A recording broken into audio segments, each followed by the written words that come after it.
Hi, this is Catherine Morgan, and I'm the founder of the Depression Discussions, the conversations entrepreneurs need to have. Today, my guest is Amber Naslund. I have interacted with Amber online for, I think, 7 years, but I'm not sure we have ever really had a one-on-one conversation. So I'm looking forward to talking with her and letting you be involved in the conversation. Amber has been very outspoken about her struggles with depression and anxiety publicly, and also with her love-hate relationship of entrepreneurship and going back to corporate. And I mean real corporate, like she works for LinkedIn.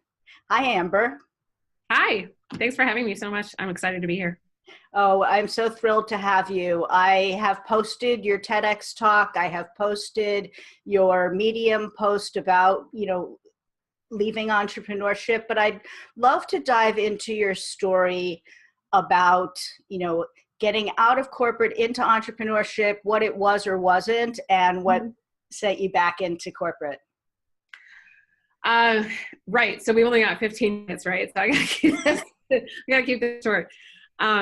Basically, I was working for a startup, and a very successful startup that exited to Salesforce.com back in about 2000, I think it was 2011.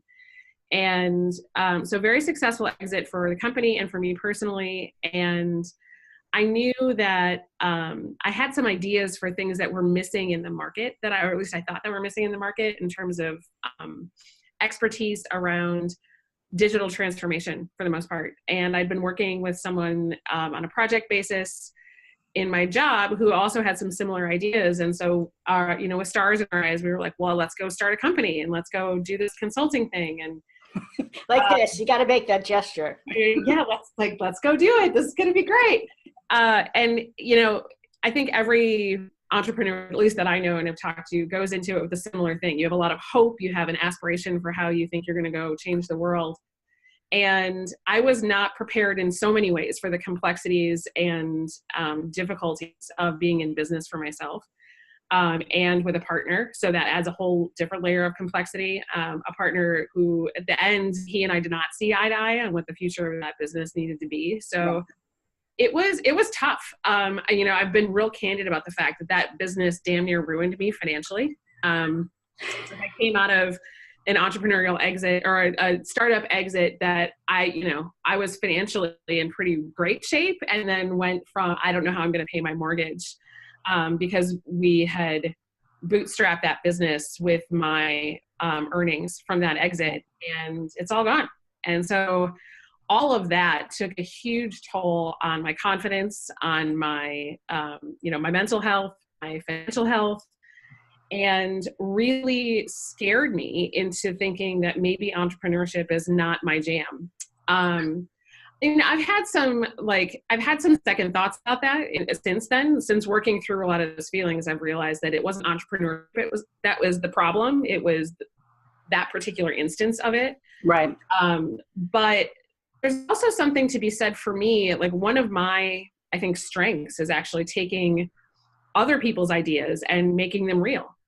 And one reason I'm a big asset in a company environment is somebody else has the vision and I can help bring vision to reality. I'm a great executor. And I'm strategic enough to figure out what the plan needs to be to get from point A to point B. Right. No pun intended. So, I guess for me, that just, it aged me several years. It hurt me. It was a really difficult failure for me on a number of levels. And my first foray back into the corporate world after that was not voluntary. It was out of necessity. I had to go get a job. Right. And since then, I've realized that what I need right now, I've needed the reset of coming back into an environment where a lot of the big, hard business decisions are being made elsewhere. Right. And I can focus on what I think I'm good at. So that's not a never, like I'll never say never about doing it again, but it will be different for sure. And I will have learned a lot in the process. Oh my goodness, that is beautiful. I interviewed Pamela Slim. I love Pam. Hi, Pam. I love you. Yeah. Pam, I've been following her work, since I started my business 8 years ago. She's become, a virtual mentor. I've met her in person.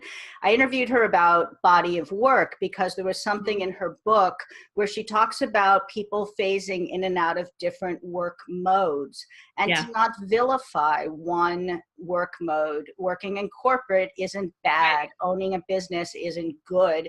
It Right. depends on what situation you can contribute to your body of work and make an impact. It's not who's cutting the paychecks. And that's exactly 100%. what you just said.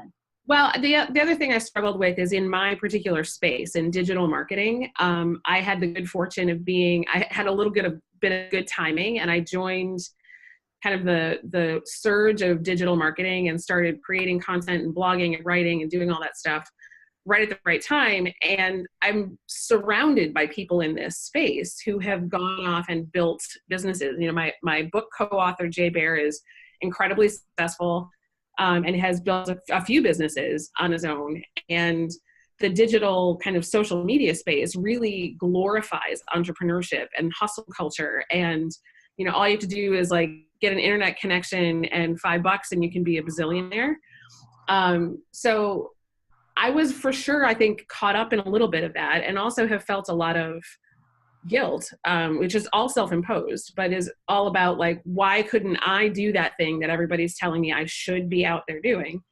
Right. And so that was a hard thing that I had to work through because nobody else was putting that on me. I was putting it on myself. But I do think we're surrounded by a lot of, the gig economy. And right now that it's supposed the barrier of entry for entrepreneurship is so theoretically low that when you take that leap and it's not as easy as you thought, or you run into major challenges that derail it, it's easy to feel like a failure. Agreed. I wrote a post for Carol Roth's blog called Entrepreneurial Shame, Dreaming of a Job. Mm-hmm. And that's, I've been doing this long enough where I could sell you on one way or the other. Right. Any day. Some days it rocks. Some days my boss is kind of a biatch and I would be better off somewhere else. But you're so right that working for yourself, and I do a lot of career transition coaching with people transitioning out of their businesses into corporate jobs, is they want to spend more time in their genius zone. They don't want to be, cat herding people. They don't want to be, having to deal with the accounting, with the invoices, chasing up past due bills. There's, you're the CEO and the janitor. And and entrepreneurship is the only thing that make the statistics for a successful marriage look good, right? Yeah, that's so true. I've never been married, but I can say that by far having an entrepreneurial kind of business situation felt familiar to a lot of the stuff I've read about marriage and the difficulties therein. Owning a business is no joke, and it's very hard work. So I respect the heck out of people who make a run at it and stick with it even when it's really tough. I know our friend Carol Roth wrote a book, The Entrepreneur Equation, and it was not the sit on a beach, have a headset, make $100K a year. It was tough talk and the real story and what it takes and the soul searching you need to do before you start a business. Yeah, Carol was a great touchstone for me. She was actually, a sounding board for me. I've known Carol for a while now and I adore her. And she, she was a great touchstone for me during a lot of that process. She knew me before that. She knew me during that. She knew me as it was crashing and burning, and she knows me after. And she's always been like, yeah, man, like it's not for everybody. And moreover, it wasn't for you in that context, but maybe the next time will be different because you can, if you want to do that again, you'll come at it with a totally different set of lessons and values and inputs that you didn't have before. How about a knowledge base? You'll know what you didn't know, and you'll be taking what you learned. I mean, none of us. I mean, I think that's the good news, because if we knew everything that was involved, we probably wouldn't take the leap. We'd never do. We'd be like, hell no, I am not in for that. But like I said, we all start with a hope and an aspiration that we have our little small way of wanting to change the world. And I think that still has merit, and I still want to leave a legacy. It just made it look different than I thought. So you've been very open about your struggles with depression and anxiety, and now you're working for LinkedIn, and you're still posting content that talks about some really sticky stuff.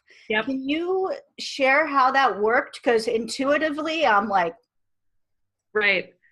I actually had that question a lot, and I get asked by a lot of people, I'm so that they're afraid to post stuff like that, either because their employer feel like their employer is looking over their shoulder, or they personally are uncomfortable being that open.